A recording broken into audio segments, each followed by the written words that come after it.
a few years back, you maybe remember President Obama was talking a lot about global warming, and so was the entire country. He was maybe just a very eloquent speaker for about the issue that we were having.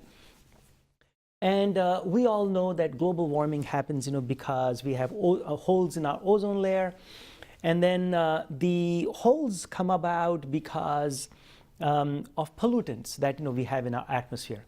And the largest pollutants on the planet Earth are power plants, unfortunately. Now, the modern day power plants are not that much polluting as the old, very inefficient power plants.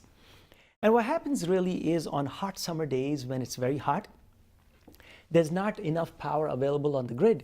And that's why these old, inefficient power plants are called into action just to meet the supply, so just to meet the demand. Correct.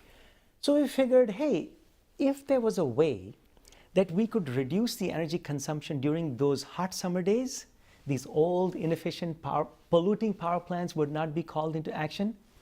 There was your solution. So we said, okay, well, how do we actually now make it happen? Oh, wonderful.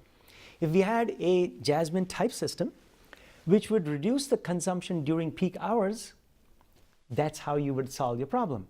And of course, I don't want to just make it, sound all altruistic that, we're only about, the atmosphere, because I would be then lying.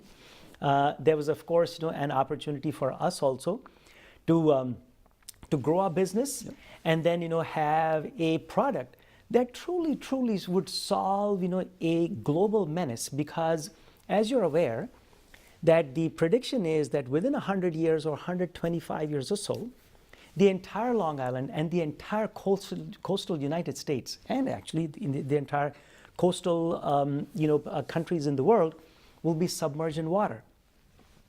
It's a real threat. It's a real problem. And if we don't wake up and do something about it, well, guess what? We'll all be underwater someday. So we said, okay, well, let's come up with a Jasmine type system.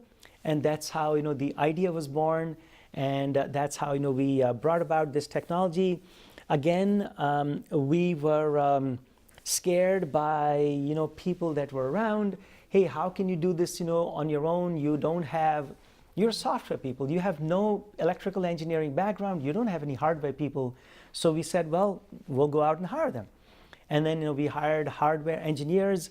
We were already a software company, and together we made this thing happen. Jasmine, you'll be very happy to know, is now installed in supermarkets. It's installed in universities, and we're now looking at newer segments of businesses and of course homes where Jasmine would be utilized.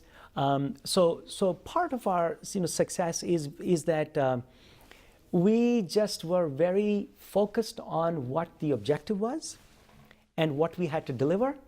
And we just kept our eyes on the bullseye and just kept going straight.